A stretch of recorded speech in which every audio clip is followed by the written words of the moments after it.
America అధ్యక్షుడు Donald Trump మళ్లీ పాత పాటే పాడారు.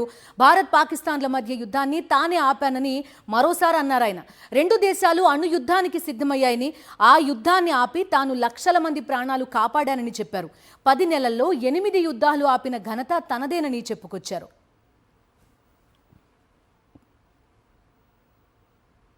ఇక మిగిలిన దేశాల యుద్ధాల వల్ల నష్టపోయేది లక్షలాది మంది అని, కానీ భారత్ పాకిస్తాన్ మాత్రం 1.5–2 కోట్లు అంతకంటే ఎక్కువ జనాభా కూడా అయి ఉండొచ్చన్నారు.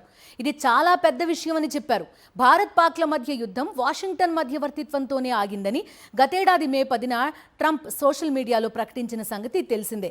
అప్పటి నుంచి అదే విషయాన్ని సుమారు 90 సార్లు పేర్కొన్నారు. అమెరికాలోనే కాదు, ప్రపంచవ్యాప్తంగా ఏ దేశానికి వెళ్ళినా ఈ వాదనను పదే పదే ముందుకు తెస్తున్నారు.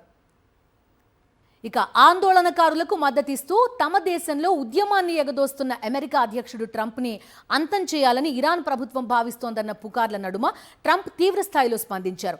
ఇరాన్ కనుక తనని చంపాలని చూసినా, ఒకవేళ చంపే దుస్సాహసానికి తెగించిన అమెరికా సైన్యానికి ఇప్పటికే సంపూర్ణ స్థాయిలో ఆదేశాలు జారీ చేశానన్నారు.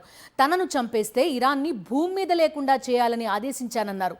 ఇరాన్లో ఖమేనీ 40 ఏళ్ల పాలనకు చరమగీతం పాడాల్సిన తరుణం ఆసన్నమైందని ఇటీవల ట్రంప్ చేసిన ప్రకటనపై ఇరాన్ 2 రోజుల క్రితం ఘాటుగా స్పందించింది.